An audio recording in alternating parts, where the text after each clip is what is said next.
This is the Joe Mullins Show, celebrating the best place in the world to live, shop, work, and play. And now, your host, Joe Mullins. Hello, Florida. This is Joe Mullins of the Live, Work, Shop, Play Show, and welcome to another weekend in paradise. We are sitting here live in our studios in Tampa, one of the greatest cities in the greatest state in the greatest country. Why is Tampa so beautiful? Because they've got beaches, they've got the bay, they've got great sports teams, they've got great people living here, they got great shops to shop in, great places to play in, a lot of wonderful things, and even more so, they've got some of the strongest organizations here to keep our community number one in the country. And today I have a very big freedom fighter, a person that fights hard to keep this place an amazing place to live, a safe place to live. I've got Carmen Edmunds here with me. And Carmen, welcome to the show today. Thank you. And, we played around and joked around about the name Carmen. I love the name Carmen. We've talked about how many different celebrities and different people have it. A unique name. Mm-hmm. It almost threw me off when I went to say it. I was about to go Carmen San Diego or Carmen Electra. But, you have a very big role here in the community. You're head of the Hillsborough REC, you're chair of it, and there is a lot of work in being over these RECs. People don't realize, they think, oh, it's a great organization, it's simple. You're hurting a lot of different, hurting a lot of different personalities, a lot of different cultural beliefs, a lot of different all kind of different things and you're loved until the minute you say something that one of the several hundred members you have doesn't agree with, and then all of a sudden you're casted as a rhino or as a anti-Republican or whatever. Mm-hmm. But your club doesn't deal with that as much as these other clubs do. Tell us how you navigate that and you do a position like this that could be stressful at times. It's been tricky. It's I personally believe before I became chair, I had a great relationship with probably more than half the people in our REC because I had a leadership position as precinct development chair. So that was a lot of strategizing, a lot of organizing for the elections in 2022. So I developed a lot of great friendships with people, got to know them just on a personal level before I became chair. So I think that helped. That was a big part of it, is that people knew me on a personal level and knew my heart and knew what I stood for. I think becoming chair was very eye-opening because it's a whole other different thing than just being a committee chair. Because you're right, it's a lot of different personalities. There's a lot more expectation. But I try to just be me. I try to be upfront and honest. I try to run a good meeting. I try to follow the rules because we have the model constitution, rules and procedure we have to follow. So I just try to stick with all of that, refer people back to the rules, but also allow people a voice. So I don't try to close my meetings down. I try to allow people time to talk or even call me or text me. If someone disagrees with me, I'll pick up the phone. If I see something on Facebook or I hear something through other people, I'll pick up the phone and call that member and say, hey, can we talk about this? What's going on? How can we, rectify this or make it better? So I just feel like just being personable and being available to my members has made a big difference. I see so many. We've gone live at Duval's meetings. We've gone live at a couple other ones, the Ormond Beach one, the Volusia County, Orlando. We've been involved with them. They're really great organizations. Duval's amazing what they do. You guys do an amazing thing. You've had a county that was traditionally Democrat. Mm-hmm. Since you've been in, y'all flipped the county now. Mm-hmm. It's not. It's red now. Mm-hmm. It has a plush red side to it now, ultimately, which is shocking. Most cities don't, especially a city that you would think would be more liberal based, which is pretty strong liberal, but you guys have done a good job. People don't care about, they've really learned to separate things and realize government needs to be here to serve you, not you serve government. Right. Which is a strong Republican belief that government shouldn't be telling us how to live and what to do. Mm-hmm. But we've seen some of these organizations, and then there's some that, I'm from Flagler County. I've watched them go from closed meetings, not allowing people in, to dysfunctional meetings where they're arguing and yelling and they're talking about serious. And then I watch the meeting end. This is the craziest thing. I watch the meeting end. And then you never hear from the person again until the next month to the meeting again. Right. And I go, guys, this is one day out of 30. Mm-hmm. On average, there's 30 days in a month. This is one day out of 30. what do you do in the other 29 days to promote and keep our area strong? Right. And they're nothing. They don't do anything, and they don't promote it. And they just go to that meeting to complain, to argue, to fight, to attack other Republicans, and then they go home. And you just sit there and go, we've made nothing. So a lot of people choose not to go, and especially when you close out a meeting. That is not a welcome. We're not allowing any more members to come. It's election time. We're closing off. That's probably the time you need them the most. Right. That's when it's crucial. You and your group keep it open. Y'all bring people in. You talk to people. You have great events trying to explain to people that something media doesn't do, why why a Republican value is the best way to run this country versus a liberal or Democratic Democrat one. And you have a lot of events where you go out, you meet with a lot of people. What makes you do that versus the approach of closing it down and trying to strengthen within?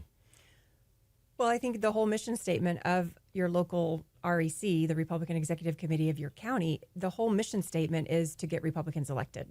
Right. And if you're not out in the community and you're not educating the voter base and you're not trying to improve your voter turnout every election cycle, then you're not accomplishing your mission. Like, your number one goal is to get your Republican candidates elected. So I think when you have closed meetings, you're closed off, or you have crazy meetings, it does keep people away. It keeps volunteers away. And so it just, to me, that's counterintuitive to the very mission that we're called to do as a local Republican Party. Well, a lot of those people that create the chaos aren't willing to do the extra time of the phone banks or knock on the doors. That's what's so crazy. And you sit there and go, why are we giving them time?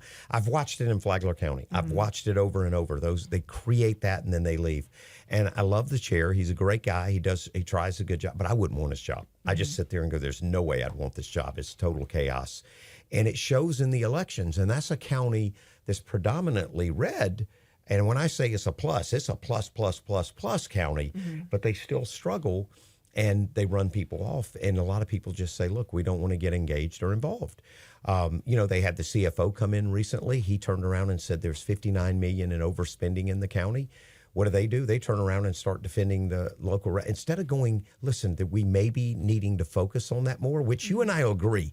Every county, there's 67 in the state of Florida. Right. Every county, no matter who's in it, needs to be focused on cutting that budget, especially when the economy's bad and the times are bad. But to sit there and argue and try to defend and say, hey, we don't have any bad spending or any, and then you're attacking and uninviting a CFO of Florida who's really trying to voice and keep people aware. You're uninviting him to your dinners and you're already, that doesn't make much sense to me. No. That doesn't sound like you're working together. That sounds like you're trying to create a little bubble and keep everybody out. And that's not welcoming people, and that's not going to grow the party. And that's not how you change Tampa. You change Tampa by going out and showing people why it's better to live this way. You can live with more money in your pocket. You can enjoy safety with your wife and kids and your family, your husband, your wife, your kids. You have the choices of taking your kids to a school and them not being taught that what they learned on Sunday is wrong. Those are values that are important to fight. Those are some of the things to fight. We've got an important election coming up. We've got several. Now, we've got state and we've got county and local city. What are some of the important elections that you see statewide that Hillsborough will take part in and be a big part? You guys are a change factor. You guys can change an election in a heartbeat in the state. You've got enough people here to vote. If all of them got out and voted, it would be huge. Right. So you've got a big saying in the state level. You've got a big saying in your local level. What are some of the important races on both of those scales? So I think the state level, we just saw the Senate District 14 happen.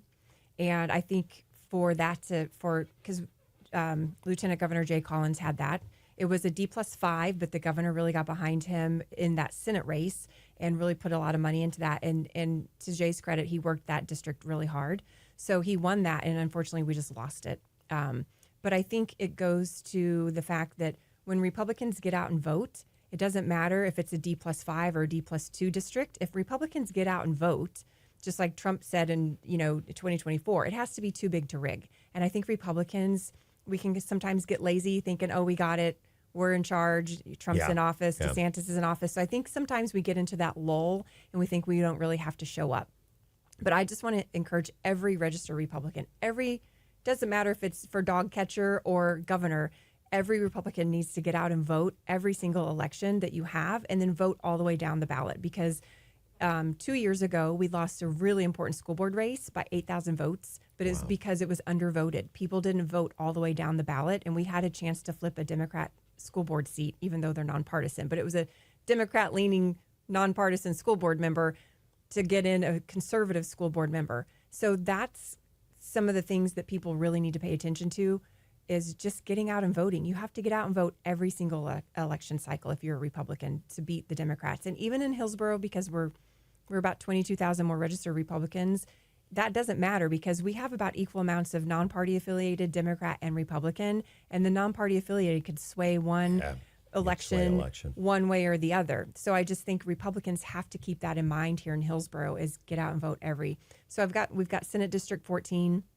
Obviously, the governor's race is going to be huge, but that has to get through the primary process first. But again, encourage everyone, get out and vote in August because August is where you have your voice heard of who your favorite candidates are. So if they're in a primary and your favorite candidate is Bob and someone else's favorite candidate is Steve, get out and vote for Bob so that gives him a better chance to get on the ballot in November so that he's your preferred candidate. So I think there's just a lot of nuance people don't pay attention to in election cycles. I think locally also our Board of County Commission races are going to be important to pay attention to. We've got Josh Wastel, who is a big county-wide favorite for voters because he's the fiscally conservative one right now on the Board of County Commission. He's really watching out where our tax money is being spent. He's tried to really put some stuff in place to protect our tax dollars to make sure they're not being abused and misused. And he's also making sure that we're aware of it.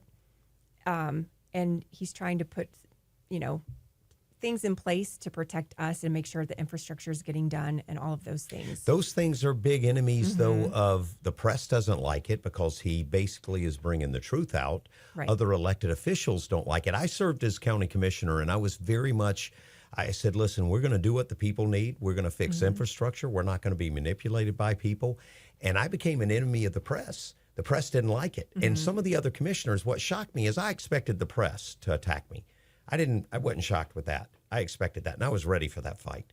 What I wasn't ready for is on my side of the line where we were playing offense and the ball got hiked and my lineman turned around and tackled me, which was my other county commissioner. Right. I couldn't explain that. I had one that just always just didn't like. He came up to me one time and he said, man, you're creating problems that we want to get in these meetings, get out of them. And you're starting to stir up people and get them upset, and you need to be quiet. Just don't say nothing and let it go. And I said, but they have a voice, and what y'all are talking about is wrong. Right. And it's just not going to do. You're telling people something that's not true, and I'm not going to be a part of that. And he said, well, you won't last here long. And you know what? That's their mentality. So when you get people, I always tell people, if the media doesn't like you, if the media is attacking you, and your other opponents are starting to say, hey, I don't like this guy, I don't like what he's saying, he's out there talking about the truth and looking out for you, pay attention because you probably got the right candidate in. Right. But that's not the right candidate for the other candidates that aren't in there for the right reasons. So that's why your organizations and groups are so important. Now, with Florida elections, there's something unique that I don't know that a lot of people move into this area realize. You cannot vote in a primary if you're not registered in that party. Yeah, so a Democrat can't vote in the Republican primary if they're a registered Democrat. We do protect our primaries. Correct. How do people get registered, and when is that deadline? So you can go here in Hillsborough, you can go to votehillsborough.gov as in Victor, and that takes you to our local supervisor of elections website, and you can you can start the registration process there. And they'll mail you your paperwork so you can do the, signing of it and everything. So I would do that, votehillsborough.gov. And the deadline, I think, to register for the August elections is July 20th. I would have to, don't quote me on that, but it's around July 20th. Yeah. But you can find that information out on the website. It's on the website. Right. And so we are a closed primary state, but in August for the primaries, even if you're non-party affiliated, you can vote in non-party affiliated races. So school board, you can still vote in school board, and if there's any ballot initiatives. Those are open elections. And then judges, yes. Let me ask you this, and this is something that listeners have asked me many times before. If I'm a registered independent and there's a Republican and a Democrat running in the primaries, am I able to vote in whichever one I want to, or am I locked down to I can't vote at all until the general election? So again, if you go to vote in the primaries and you're a registered independent or NPA, when they print out your ballot for you, it will only have school board, judges, and ballot initiatives. So But if there's a tax, commissioner that's running as Democrat and a commissioner running as a Republican, you will not have that on I your don't ballot. have the ability to vote and support that candidate. No. So that is important to decide a party, because that right there, even though that conservative wins that primary or that person wins that primary, they could get hijacked in the general election by independents coming out and voting because they don't understand it, or they may support a different one. So you can't underestimate that. So even if you're an independent, I'm hearing it's smarter if there's not someone running in that to register for the party where the Republican or Democrat, which is traditionally where they're run, or you will not have a voice in that primary. Right. And you're giving up your voice in the primary. So like I said earlier, like if you're not registered one way or the other and you really like, say you really like Josh and you want to make sure he gets, even though he doesn't have a primary challenger, but just for an example, and you want him to get through to the November election, then you need to make sure you're registered as a Republican to get your favorite Republican candidate through that primary process. Do close elections scare you? Close elections? When I say close elections, people, when you see an election close, does that scare you where there's not a lot of voter turnout and it's about equal? Does that scare you a little bit, thinking, okay, there's a few more Republicans, we're going to be okay? Or is the fact that these elections could be potentially rigged? And when Trump said, you got to win big. You can't have them close, because that's where we start seeing the cheating and the deception.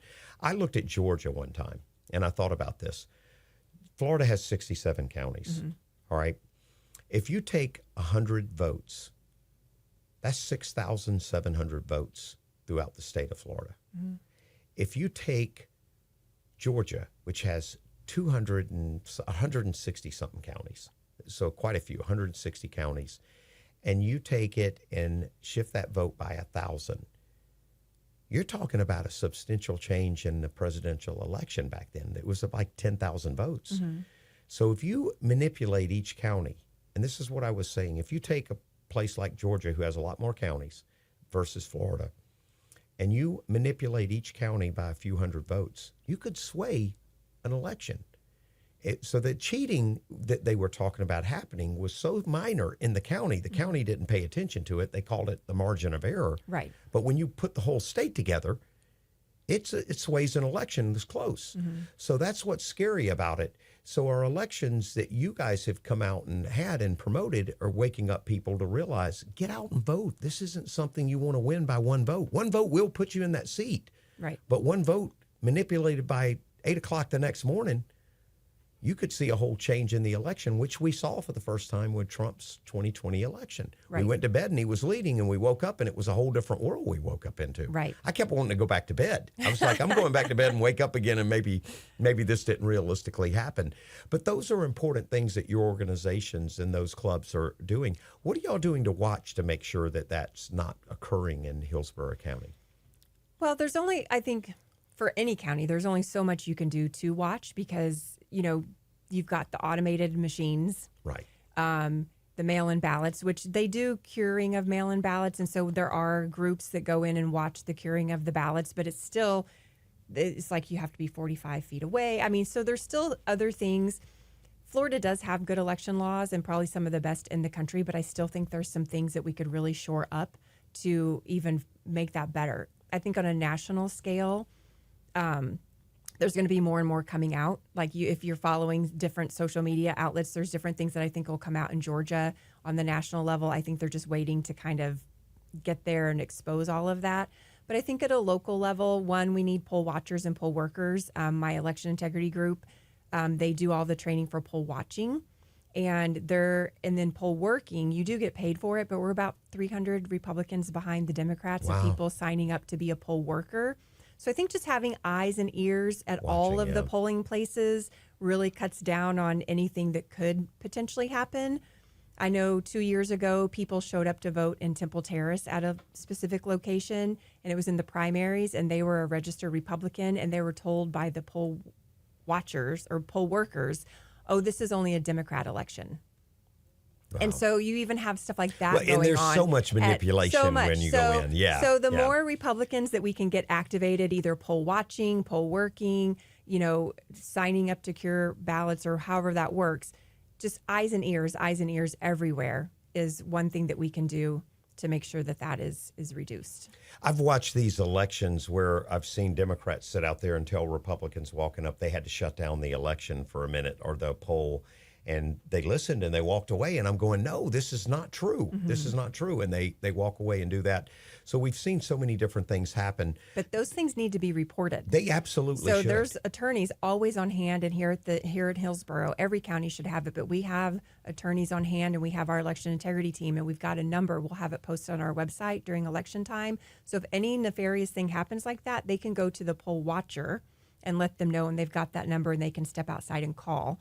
Or they can just call the number that we'll have on our website because, again, that happened in Temple Terrace. Luckily, the Republican voting is a very engaged voter, and she turned around and called and was like, they just told me this is a Democrat-only election. And think of how many people believed her that aren't educated as well as she is with voting, and they turned around and walked away and didn't vote that day.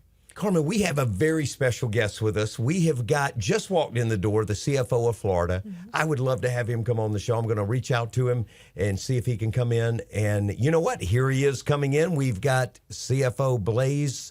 Blaise, welcome to the show today. Great to be here. Now, Carmen and I were just talking about the midterms and the important elections coming up. You've been going around the state. She was talking about making the right decision with getting people in office. You've been going around the state seeing what just putting anyone in office is doing. What is your comments on this midterm coming up? Yeah, look, my comments are it's going to be a tough midterm. It traditionally is when you have the midterm when the president is in there on the first term. We've seen this last election cycle when Trump was in there the first time. We're going to be fighting for every vote in every corner of the state. We need to make sure that the state remains red. Every time the Democrats have said that there is going to be a blue wave, it didn't happen here in the state of Florida. We've actually had red waves. We bucked the national trend, and we need to do it again this year. Now, you've been doing something around the state. When I got into office, I was told by another commissioner who is currently serving his final term in Flagler County, and he looked at me and he said, you need to be quiet. You're starting to cause problems, and you're making us look bad. You've heard that. You're going around the state calling out, no matter who they are, Republican, Democrat, counties and cities that are spending an incredible amount of money in a time where our economy is so crucial. I went to the gas pump the other day. I broke the $100 gas fill up. And I thought to myself, I don't want to be giving anybody any money extra that I don't need to, because I need every penny for myself just to keep this car moving, just to keep my kids fed, to be able to get my kids the things they need. You've been going around calling out governments, and not so popular in some areas because they don't want to hear it. Well, about I'm not wasteful popular spending. with the elected officials, but with the taxpayers. Oh, the taxpayers love you. Yeah, the taxpayers love you. But the elected officials are giving you hey, you're making us look bad. Could you but please here's the back problem. off? The problem, and there's no way to get around this. When you get elected to office, it is my view that you are electing somebody to protect them from the government, Right. and not be A true co-opted Republican by is the that government. way. Yeah, and so sometimes people within our own party actually have to be reminded that you're there to do a job to protect the taxpayers, not to protect the government. Now, you've come in and you've really looked at the budgets, and of course, they, instead of looking at you and acknowledging government is overspending, which we all know, government overspends. I mean, there's nobody in their right mind that can't sit there and argue different that they're overspending. But they start justifying it and saying, well, we needed that and we needed this and this is the way.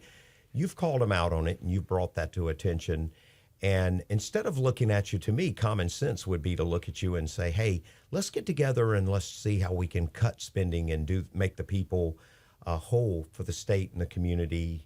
And instead, they're looking at you going, well, you're making us look bad. How does that make you feel? And what is your approach to respond to, or what is your response to some of that? My approach is, and the way I respond to that is that they're probably listening to things from their administrators, from their city managers, which are probably not true. They're being told because of sunshine law, they can't have conversations with other commissioners or other city council people about what's actually going on with the budget. So they're relying on information as a one-way street. So it's usually the city manager, the administrator, or in the school district, the superintendent, giving them information which isn't entirely accurate. So there's no way for them to actually verify some of this information without diving into a 900-page budget themselves. What I would say is that you should take my words and take me showing up and exposing all of this as an opportunity.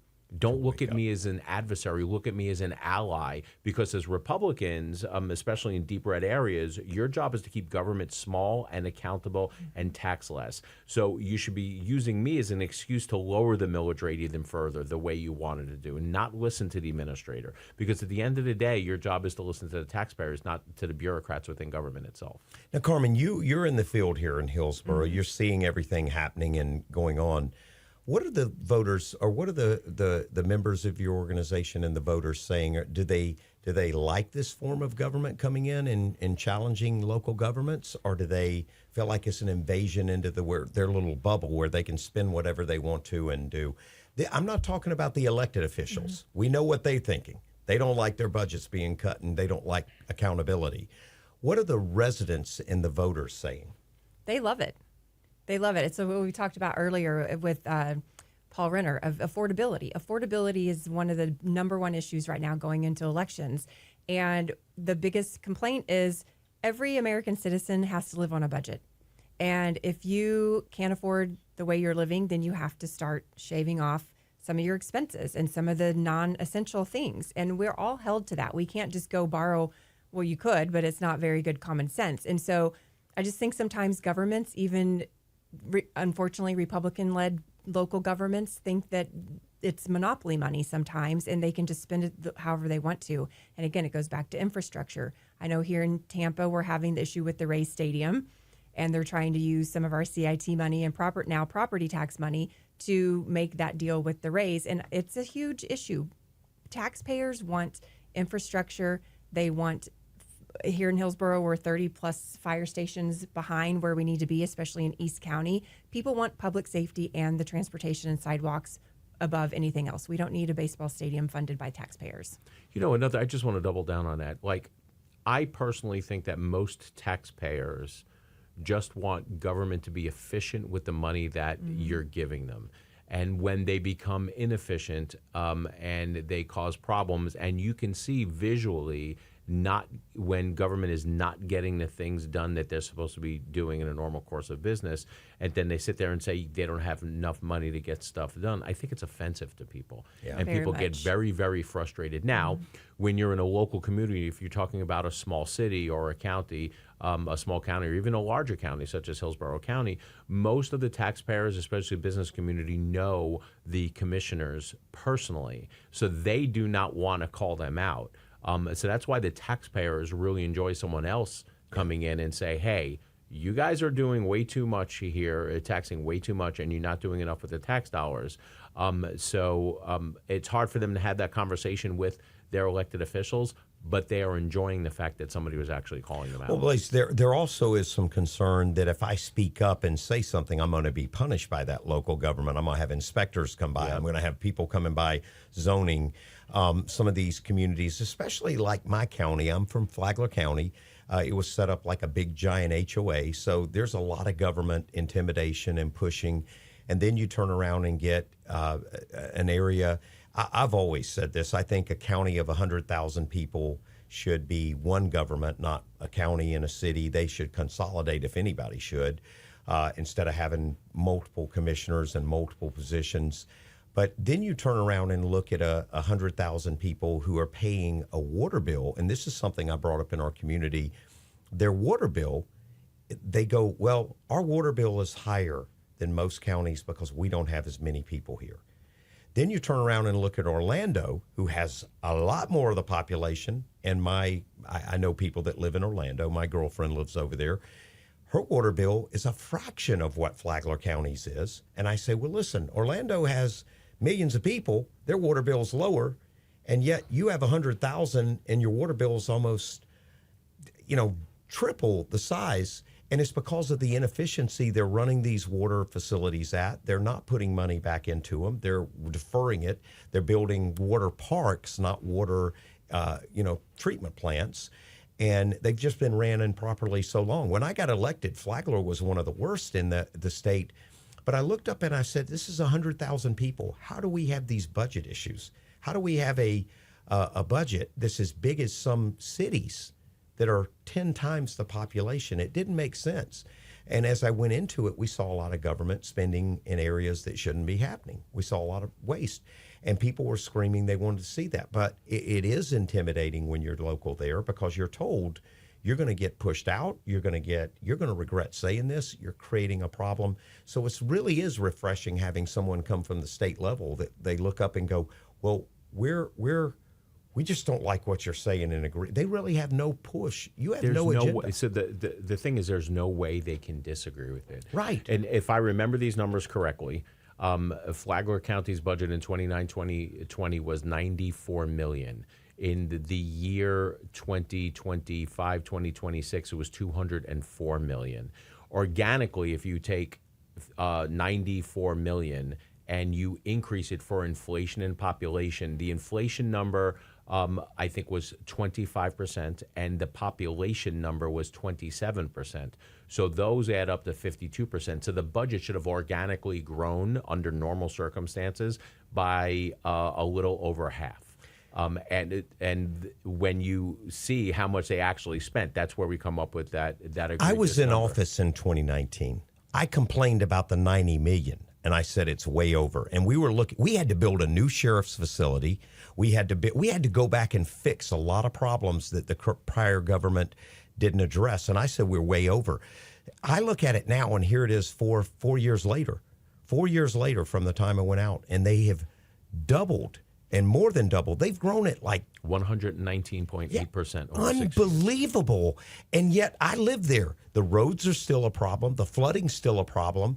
There's nothing happened. They've gone to a lot of good Christmas parties, a lot of fun events, and they've done a lot of fun traveling and different stuff. But there's been no infrastructure. There's no jobs. Yeah, there's no jobs in the I think community. that goes back to the argument of taxpayers. Like if I would have went into that area and said, hey, look, Flagler County's general fund budget went up 119.8% over 6 years, but you had roads are paved. There's no potholes. All the roads are smooth. You have intersections being put in, lights. You have schools being built. You have that wouldn't be general fund money, but you have everything that a government. So you have like an amazing police presence and fire presence. People would say, well, maybe I'm okay with being taxed like that. But the bottom line is that they're getting taxed and they're not getting the services. They're just wasting the money. And to your point, the amount of money that they could have put towards infrastructure, put water infrastructure,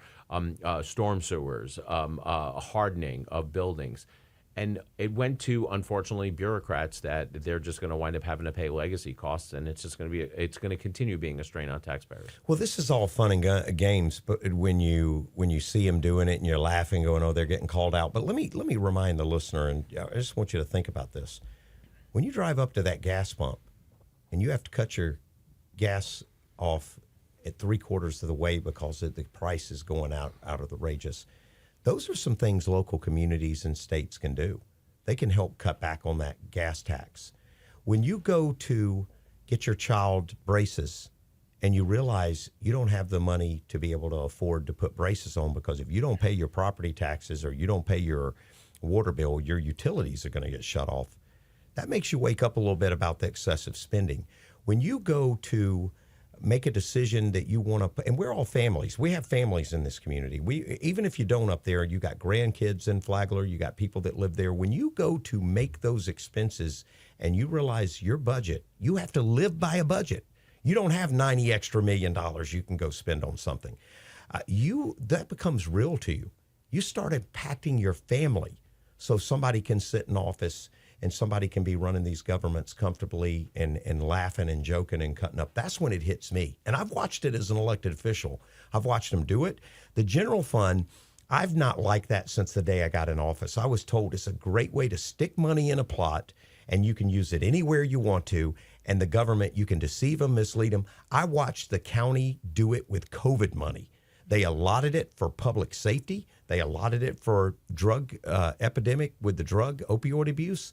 And they turned around and stuck it in the general fund, and they built a damn park with it. Yeah. And I said, that's not right. That is not right. That's taxpayer money going differently. And I've watched other states. Florida's mild compared to California and some of the ones doing Well, actually, in the case of COVID money, it's actually worse than that because it's federal money. It's money that we're borrowing from China and Japan to bring down, and they're wasting the money. So how dare you go in and call them out for their wasteful spending? I love it. And I think, Carmen, you're right. It's something big to see here locally. These midterms are coming. They're very important. We've got some big elections coming up. Carmen, I thank you for what you do with Hillsborough and turning the community. Blaise, now where are you from? Where are you from originally? I'm in originally. Yeah, well, not originally. Where do you live? Where's home? I live in Florida? Hernando County, but I live about an hour north. An hour north of here. So this is home. This area generally is your area and population. So it's important to see it. And going around to these other, have you gone to that county and addressed them? Have you Hernando's not yet, but I've gone to Citrus County, which is the neighbor in the north, and that was part of my Senate district. And they reacted just about, it's Deep Red County, they reacted just the same way Flagler did. It's hard, but you don't have any discrimination. You're going to them. I don't care. Yeah. I'm here to protect taxpayers. I'm not here to protect the government. Right. And that's what a true Republican is. I always heard from our county manager that we had back then, a Republican is an educated American that doesn't need government to tell them how to live. A Democrat has to have government tell them how to live and to budget them and function them. They have to send their money into government and let government send it back to them and disperse what they can live on and not live on. That's not how I want to live. I do not want a government telling me how to live and telling me what I can and can't buy. That's socialism. I'm sorry. That's what I call socialism. So I do appreciate people like that. And Carmen, I appreciate you coming into counties and doing that. Carmen, we appreciate having you on today and look forward to those elections. We'll have you on again. I know we got some important ones coming up. We'll see some major elections in the cities and in the counties, and then our state is so crucial. Blaise, you're running for re-election. We love seeing you go back at it again. I think your journey and your job is just beginning. I was up in Georgia, and they were talking to me about it, and there were so many people saying we wish we had something like this going on in Georgia. They know the spending's excessive. They know it's crazy. They see it. They're being told they got to cut back. They're not making as much, or their business is not doing as much, but yet government's increasing and increasing and increasing. They asked me if you'd come up there and help them out. So I told them we're not sharing you. You got 67 counties you got to police, and there's a lot more coming. Don't forget the 411 cities and the 67 school boards. Oh my God, there's so many. Getting to all of them. Yeah, they all got to. Can we start with Hillsborough first for the school board? Well, you heard it. It's not going to end. We're going to still have accountability, that nasty word that government hates. Looking forward to having you on again, CFO, and having you come in and speak. And Carmen, thank you, and we welcome you back. Remember, this is why Florida is the model state in the greatest country in the world. We don't put up with the bullshit. We're fighting, and we're going to stand strong, and we're going to make sure that this state remains the greatest place to live, work, shop, and play. And that ain't going to happen by government. That's going to happen by patriots standing strong for the people of this great state. Have a great weekend. Listen to us anytime at the Joe Mullins YouTube page, Joe Mullins Show YouTube page, or Joe Mullins Show on Instagram. Follow us, listen to this show and many others, and hear why this state is the best in the country. We welcome you on anytime. If you got a show topic idea, please reach out. Have a great weekend and live right in Florida. You've been listening to The Joe Mullins Show. Find out more and engage with Joe by visiting the website, themullinscompanies.com.